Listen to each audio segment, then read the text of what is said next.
Сәлем достар, бұл құпия каналы, сіздермен бірге Альфия. Достар, бұл бүгінгі менің бірінші видео.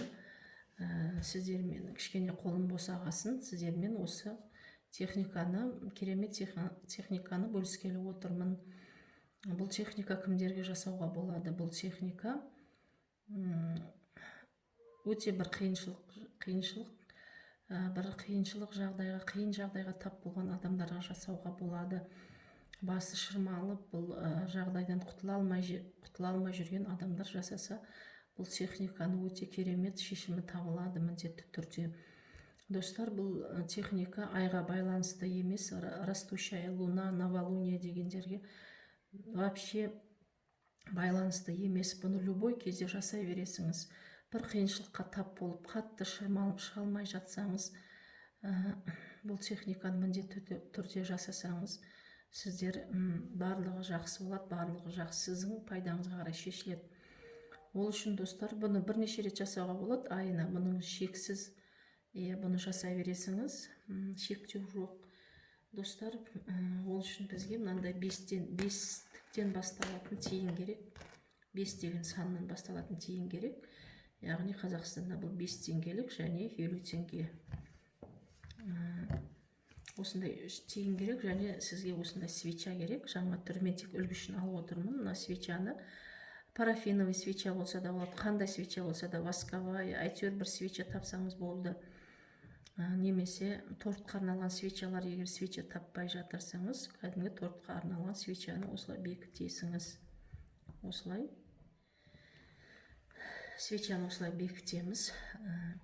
Қолыңызға, міне сол қолыңызға тиынды аласыңыз да осылай жұмасыз.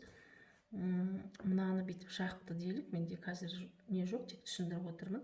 Мына свечаны жағасыңыз да, жаққаннан кейін мен қазір дұғаны комментарийға бекітіп қоямын. Сол дұғаны 7 рет оқисыңыз. Мысалға, мына свеча бекітіп тұрған мына жерде. Сол қолыңызға аласыңыз да тиынды сағат тілімен по часовой стрелке дейді ол, сағат тілімен осылай айналдырасыңыз. Айналдырып жатқанда 7 рет оқисыңыз. Жаңа дұғаны осылай 7 рет оқисыңыз. Ол маңызды емес, неше рет айналдырсаңыз. Тек 7 рет оқып боласыңыз да, осылай 7 рет оқисыңыз. Сол оқып отырған кезде былай сағат тілімен свечадан тиыныңыз былай айналып тұру керек. Одан кейін сол қолдан оң қолға бересіңіз де, тиынды сол қолдан оң қолға бересіңіз. Тоже енді против часовой стрелки айналдырасыңыз.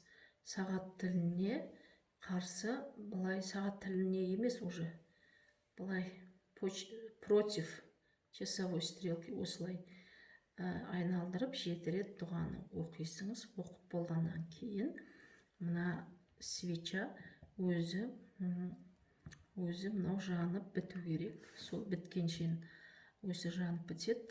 Сол кезде осындай қалдық қалады. Қалдығын любой неге лақтырып тастайсыңыз. Любой мусорға, бірақ үйдің мусорына болмайды. Басқа жаққа, далаға, бір жерге лақтырып тастасаңыз болады. Ал мына тиынды, мысалға тиынды 3 перекрестыққа, қолыңызда 3 тиын бар, соны 3 перекрестыққа, мысалға мынаяқтан келсеңіз, мынау перекрестік деп айтайық, пеші перекрестік болсын, немесе адамдар жүргіншілер жолы болсын, осылай келесіңіз де, бір тиынды лақтырып кетесіңіз, ары қарай былай қарай жүре бересіңіз де, алдыңызда тағы перекрестік шықса, тағы келесі перекрестікке тастап кетесіңіз. Одан кейін келесі тиынды осындай тағы бір перекрестікке тастап кетесіңіз. Өз жолыңызбен кетіп қаласыңыз. Болды, басқа еш нәрсе жасамайсыңыз. Достар, қиыншылықтан от всех бед дейді ғой, беда деп айтады ғой, енді орыс тілінде айтқанда, беда. Осындай қатты қайғырып, қиыншылықтан, қатты түрлі жағдайлар бар ғой өмірде. Сондай қиыншылықтан шыға алмай жүрсеңіз, осы техниканы жасауға болады, достар. шексіз жасай бересіңіз. Бір айда 20 рет жасайсыз ба, 30 рет жасайсыз ба, бұған шексіз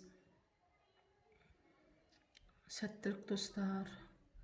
Қадеңізге жараса лайк басып мені қолдап кеттіңіздер.